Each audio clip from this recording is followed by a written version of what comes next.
बिस्मिल्लाहिर्रहमानिर्रहीम। अस्सलाम वालेकुम फोर्थ ईयर। बेटा कैसे हैं आप सब? होपफुली आप सब ठीक होंगे। अच्छा बेटा, चैप्टर 1 जैसा कि कुछ बुक्स में हमारे पास 1.6 पे जो है that was the last topic, लेकिन अभी जब भी मैंने मॉडर्न इसका जो लेटेस्ट एडिशन देखा है उसमें 1.7 जो है ये भी मौजूद है। अच्छा चलें, इसको जिनकी बुक्स में तो ये है दैट इज़ वेरी गुड, वो वहाँ से इसको साथ साथ रीड कर लेंगे। और जिनके पास बुक नहीं है बेटा, वो यहाँ पर इमेजेस साथ साथ मौजूद हैं, ठीक है। आपने यहाँ से इसको जो है वो तैयार कर लेना है। And that is important in a sense कि समटाइम्स जो है वो हिस्टोरिकल पीरियड भी पूछ लेते हैं। सवाल आ सकता है कि जी तालीमी नफ्सियात की तारीख जो है उसके हवाले से उस पर नोट लिखें। अच्छा, यहाँ पर मैं एक चीज़ आप लोगों को क्लियर कर दूँ। तालीमी नफ्सियात की तारीख यहाँ पर बहुत ज़्यादा है, लंबी है, डिटेल्ड है, ठीक है। आपने क्या करना है, आपने इसको इतना ज़्यादा डिटेल में नहीं पढ़ना। यहाँ पर बहुत सारे जो हैं डिफरेंट आपको मिलेंगे, साइकोलॉजिस्ट भी मिलेंगे, माहिर तालीम भी मिलेंगे, जिन जिन लोगों ने तालीमी नफ्सियात में जो है वो अपनी सर्विसेज दी हैं, ठीक है। आपने यहाँ पे करना क्या है कि आपको मैं बताती हूँ, लिमिटेड से कुछ नंबर जो है उनको हम याद करेंगे, क्योंकि अगर पेपर में सवाल आ जाए तो हमारे पास काफ़ी है, हम 10 से 12 लोगों के ऊपर लिख दें। अच्छा, यहाँ पर अब हम स्टार्ट करते हैं अपना टॉपिक।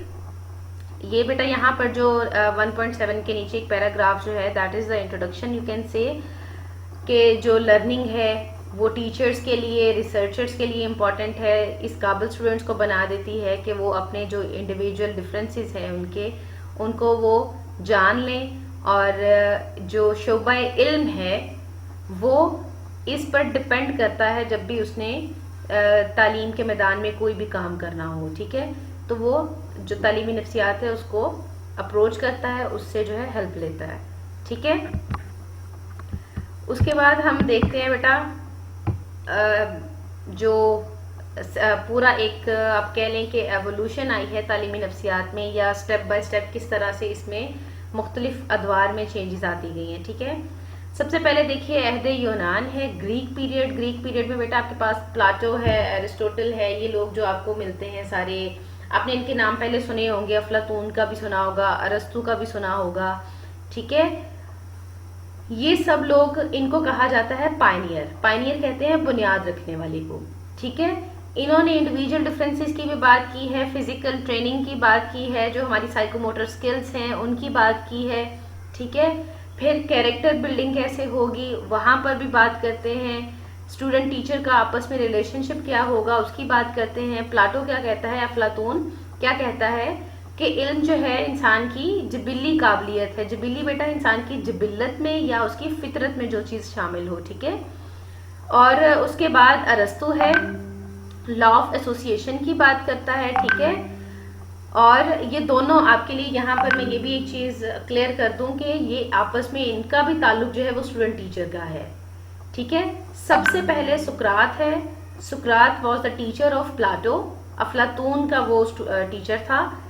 फिर प्लाटो का आगे स्टूडेंट था एरिस्टोटल, अरस्तु, ठीक है। और आप लोगों ने नाम सुना होगा सिकंदर आजम का, अलेक्जेंडर द ग्रेट, वो आगे अरस्तु का जो है वो स्टूडेंट था, ठीक है। तो ये एक हायरार्की है student to teacher, that is very important. तो आपने ये भी याद रखना है कि ये इनके आपस में भी जो ताल्लुक था वो भी स्टूडेंट टीचर का था, ठीक है। उसके बाद बेटा देखिए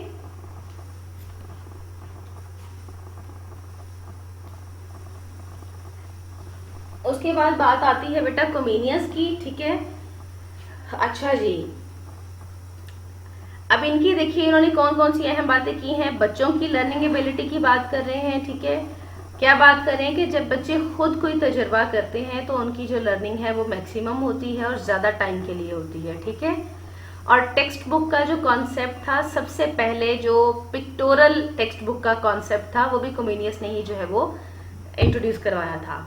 उसके बाद बेटा आपके पास है जॉन लॉक।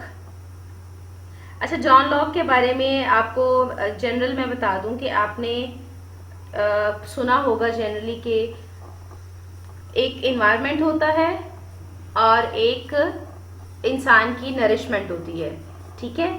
लेकिन जो जॉन लॉक है इसका कॉन्सेप्ट बड़ा अजीब सा और डिफरेंट कॉन्सेप्ट था। उसने कहा कि इंसानी जो जहन होता है दैट इज टेबुला रासा, टेबुला रासा यहाँ पर उन्होंने उर्दू में आपको लिख के भी बताया, that is an empty slate, खाली स्लेट। आपके पास अगर व्हाइट बोर्ड हो और आपके पास पेन हो और व्हाइट बोर्ड पे कुछ भी ना लिखा हो, तो यू हैव द ऑप्शन, आप जो लिखना चाहें आप लिख सकते हैं, ठीक है।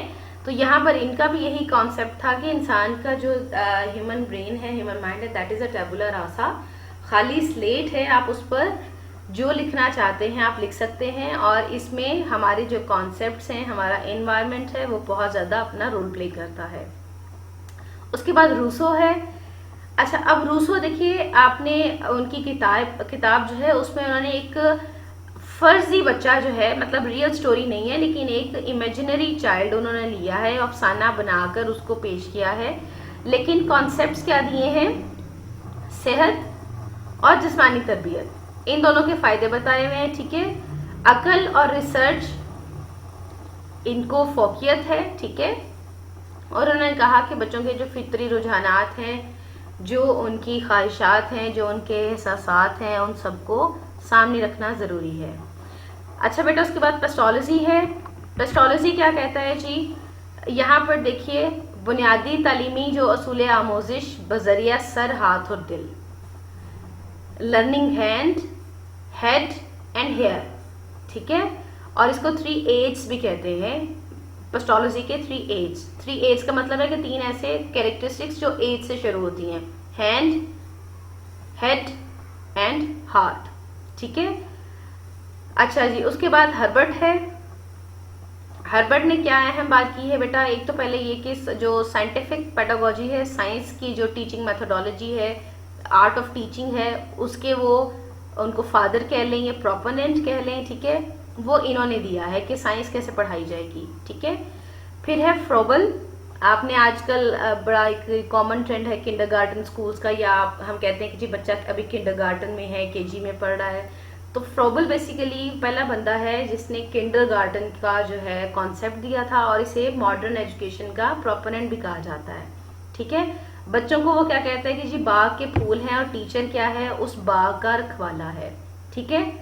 फिर स्पेंसर है। स्पेंसर क्या कहता है, बाज़ाब्ता तौर पर एक नज़रिया बनाने में उसने किरदार अपना पेश किया।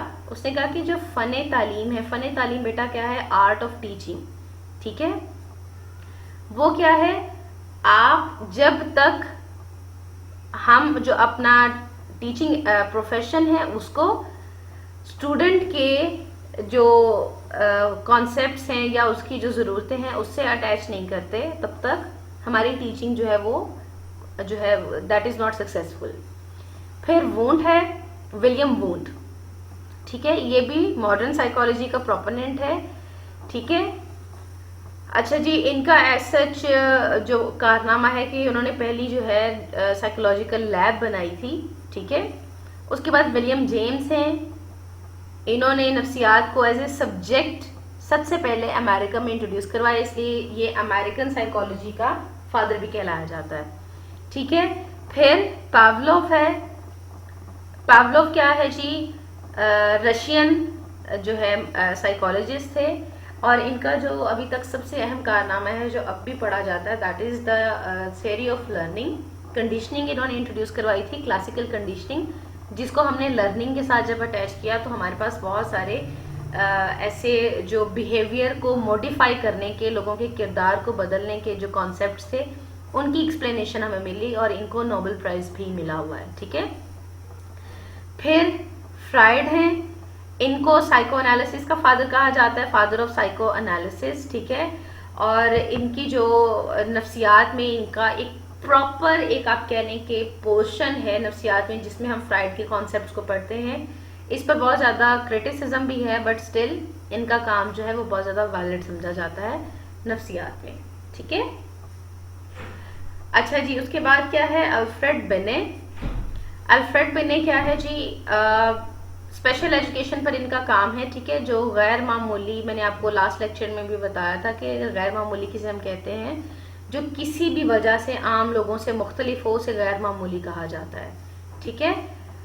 अच्छा, जिसके बाद है टिचनर, ये विलियम वुंड का स्टूडेंट है, ठीक है, और इन्होंने भी अमेरिकन एजुकेशन सिस्टम में जो है वो प्रैक्टिसेस की हैं, फिर जॉन डेरी है, इसको हम प्रोग्रेसिव एजुकेशन, तरक्की पसंद तालीम जो है उसका प्रोपोनेंट कहा जाता है, उसका बानी कहा जाता है, फाउंडर कहा जाता है, ठीक है। और जॉन डेरी का एक कॉन्सेप्ट मैं आपको बता दूं, इनका जो एक स्लोगन मशहूर है, that is learning by doing. क्योंकि इनका कहना था कि जो तालिब इल्म अपने हाथ से एक दफा करके देख लेता है वो उसकी मैक्सिमम लर्निंग होती है, ठीक है। तुलबा को अमल के जरिए जो है वो सीखना चाहिए।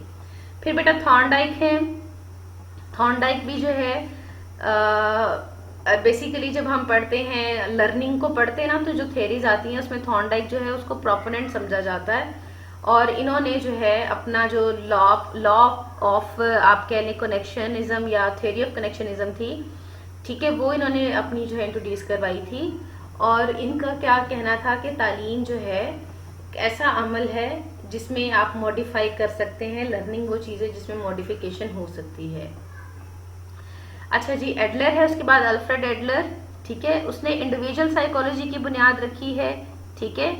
और इसने क्या कहा है कि समाजी अनासर, मुआशरे में जो अनासर मौजूद हैं वो इंसान की लर्निंग में बहुत ज़्यादा रोल प्ले करते हैं, ठीक है। उसके बाद बेटा टर्मन है, और टर्मन ने जो है इसकी स्टैनफोर्ड यूनिवर्सिटी से, Stanford graduate school of education में जो है इन्होंने इंट्रोड्यूस करवाया था एजुकेशनल साइकोलॉजी को, ठीक है। फिर वॉटसन है, इसने बिहेवियरिज्म की बुनियाद रखी थी, अमेरिकन साइकोलॉजिस्ट है, और एनिमल जो है बिहेवियर उस पर इसकी रिसर्च है, ठीक है। या चाइल्ड साइकोलॉजी जो है, चाइल्ड डेवलपमेंट है, उस पर इनकी रिसर्च है। फिर है बेटा कॉफका। अच्छा जी, ये जर्मनी के हैं, जर्मन साइकोलॉजिस्ट हैं, और परसेप्शन पर, लर्निंग पर, मेमोरी पर, इस पर इनके रिसर्च है। कॉलर है, ठीक है। अच्छा जी, कॉलर जो है उसको आप कह लें कि इनसाइट लर्निंग, और लर्निंग बाय इनसाइट क्या होती है कि उस चीज़ के बारे में सीखना जो फिजिकली मौजूद नहीं है, नज़र नहीं आ रही है, लेकिन आप कॉन्सिक्वेंसेस देख रहे हैं, ठीक है। और ये कॉलर का बहुत बड़ा जो है कारनामा समझा जाता है। फिर जीन प्याजे है बेटा, जीन प्याजे ने चाइल्ड डेवलपमेंट पर बहुत ज़्यादा काम किया है। फिर वाइगोत्स्की है, वाइगोत्स्की जो है उसकी सोशल लर्निंग थ्योरी है कि बच्चे जो है सोसाइटी में किस तरह से रहते हैं, किस तरह से बिहेव करते हैं, ठीक है। और उसके बाद जो जोन ऑफ यहाँ पर प्रॉक्सिमल डेवलपमेंट जो है, यहाँ पर एक टर्म यूज हुई है बेटा, ये आपको मैं जनरल वर्ड्स में समझा दूँ। जोन ऑफ प्रॉक्सिमल डेवलपमेंट जो है that is you can say कि थोड़ा सा ट्रिकी है, थोड़ा सा समझने वाला है, लेकिन आपकी अंडरस्टैंडिंग के लिए मैं आपको बता दूं कि हर बच्चे का एक सर्कल होता है जो उसकी मैक्सिमम कैपेबिलिटीज को शो करता है, ठीक है, कि वो किस हद तक जो है वो लर्निंग में अपनी जो है एक्सपर्टीज को शो कर सकता है, ठीक है। That is the zone of proximal development. आपने इसको फिलहाल ऐसे ही याद करना है। अच्छा जी, फिर ब्लूम है। अच्छा, बेंजामिन ब्लूम इनका पूरा नाम था, ठीक है। और ब्लूम्स टेक्सोनॉमी इन्होंने दी थी। ब्लूम्स टेक्सोनॉमी को उन्होंने आगे 3 मुख्तलिफ डोमेन्स हैं, कौन कौन सी हैं? कॉग्निटिव है, इफेक्टिव है, एंड साइकोमोटर है, ठीक है। ब्लूम्स टेक्सोनॉमी बेटा जब हम करिकुलम बना रहे होते हैं ना, तो ब्लूम्स टेक्सोनॉमी हमारे सामने होती है, ठीक है। और उसको जब हम सामने रखते हैं तो उसके 5 डिफरेंट लेवल्स हैं। नॉलेज का लेवल है, कंप्रीहेंशन का लेवल है, ठीक है, और 5 डिफरेंट लेवल्स में इसको हम डिवाइड कर लेते हैं, ठीक है। और 3 जनरल कैटेगरीज होती हैं कि बच्चे के जहन को भी सामने रखना है, उसके इमोशंस एंड फीलिंग्स को भी सामने रखना है, और वो कितनी पर्सनली अपनी फिजिकली स्किल्स अपनी शो कर सकता है उसको भी सामने रखना है, ठीक है। तो ये बेंजामिन ब्लूम जो है, इनकी ब्लूम्स टेक्सोनॉमी बहुत ज़्यादा मशहूर है, और इस वजह से ये भी बहुत ज़्यादा एडमायर किए जाते हैं, जाने जाते हैं एजुकेशनल साइकोलॉजी की फील्ड में। अच्छा बेटा, अब आपने देखा कि ये तो बेतहाशा हमारे पास जो है माहिर तालीमी नफ्सियात हैं। आपने इन सबको याद नहीं करना, पढ़ना सबको है, नाम सबके आपको पता होने चाहिए, पढ़ने और लेने बोलने सबके नाम आने चाहिए।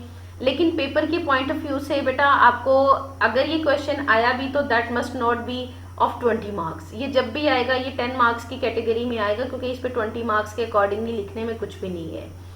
आपने क्या करना है, कोई 10 से 12 इसमें से ऐसे साइकोलॉजिस्ट अलग कर लेने हैं जिनके नाम लेने आपके लिए आसान है और जिनकी जो कंट्रीब्यूशंस हैं आपको वो समझ में आ रही हैं, ठीक है। अगर आपको अब जैसे ये पेज जो मेरे सामने खुला है, अगर आपको वाटसन की समझ आ गई है कि उसने क्या किया है, इसे याद कर लें। अगर नहीं समझ आई तो कोफका को देखें, अगर इसकी भी समझ नहीं आई तो कोलर को देखें। 10 से 12 ऐसे माहिर तालीमी नफ्सियात साइड पे कर लें जिनकी आपको कंप्लीट समझ आ गई है कि वो क्या रहा है, ठीक है, वो आपने याद कर लेने हैं। और इनमें से भी अगर, क्योंकि टर्म्स जो इन्होंने यहाँ पर लिखी हुई जैसे जेनेटिक एपिस्टेमोलॉजी है, theory of cognitive development and epistemological view है, ये मैंने नहीं एक्सप्लेन किए। अगर आप में से कोई बच्चा जो है इनको फर्दर एक्सप्लेनेशन इनकी चाहता है तो वो मुझसे पूछ सकता है, मैं वो भी एक्सप्लेन कर दूंगी। लेकिन मैंने इसको इन डिटेल इसलिए डिस्कस नहीं किया क्योंकि बेटा ये एक एक जो टर्म है अपने आप में पूरी एक थ्योरी है, और एक थ्योरी को पूरी तरह से एक्सप्लेन करने के लिए एक अलग से लेक्चर चाहिए। मैं आपको क्लासिकल कंडीशनिंग, वैसे तो ये हमारा लर्निंग का जब चैप्टर आएगा उसमें क्लासिकल कंडीशनिंग है, या जैसे ये ब्लूम्स टैक्सोनॉमी है, अगर मैं आपको ये समझाने बैठूं, ये पढ़ाने बैठूं तो मुझे पूरा एक लेक्चर चाहिए ये समझाने में। तो मैंने इन टर्म्स को नहीं छेड़ा, मैंने सिंपली आपको जो यहाँ पर लिखा है वो थोड़ा बहुत बताया है और आपको ट्रिक दी है कि आपने इसको अटेम्प्ट कैसे करना है पेपर पॉइंट ऑफ व्यू से, ठीक है। तो 10 से 12 हेडिंग्स अपनी याद कर लें जो आपको, जिनके नाम भी समझ में आ गए हैं, पढ़ने भी आते हैं, लिखने भी आ गए हैं, और जिनकी कंट्रीब्यूशन भी आपको समझ में आ गई है, ठीक है। और मज़ीद आप लोगों का कोई क्वेश्चन हो तो बेटा फील फ्री, और अपने आप को रिलैक्स रखिए और मेरे से पूछिए, ठीक है। बाकी इंशाल्लाह फिर अगली क्लास में मुलाकात होती है, ठीक है बेटा। अपना ख्याल रखिएगा। अल्लाह हाफ़िज़।